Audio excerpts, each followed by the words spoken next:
Когда Кейтлин исполнилось 35, ее жизнь треснула по швам. После 7 лет брака и бесконечных попыток стать матерью, ее муж просто исчез.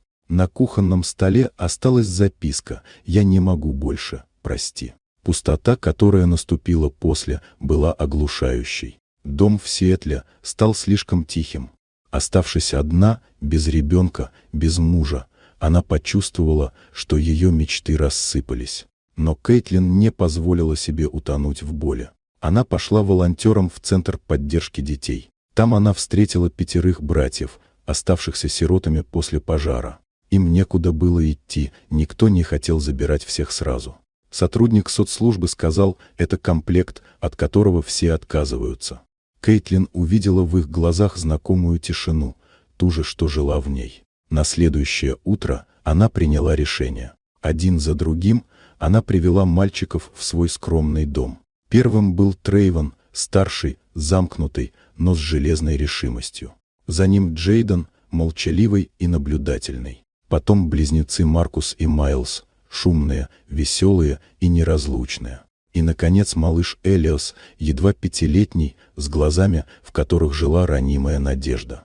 Было трудно. Деньги едва хватало. Дом трещал по швам, еда заканчивалась быстрее, чем приходила. Но вместе с хаосом пришло и нечто другое — жизнь. Они пели, ссорились, мирились, учились, падали, поднимались. Кейтлин не была идеальной, но она была рядом каждый день.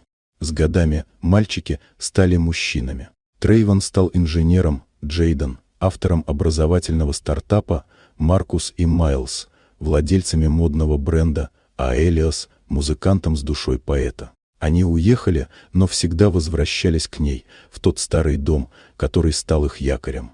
В ее 60-летие они приехали все вместе.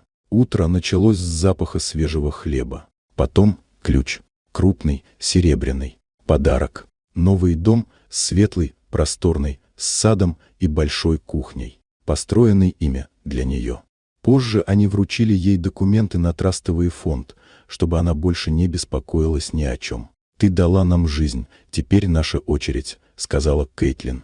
Через полгода все 5 сыграли одну свадьбу в один день.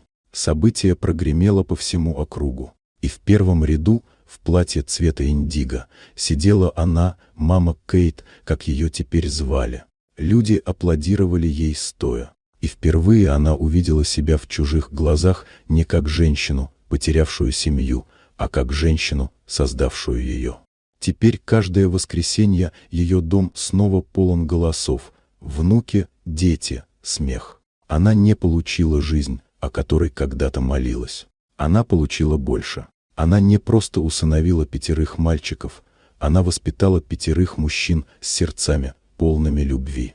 И это сделало ее настоящей матерью. Вот такая удивительная история. Дорогие друзья, если вам понравилось видео, поставьте лайк, а также подписывайтесь на канал, впереди еще много интересного.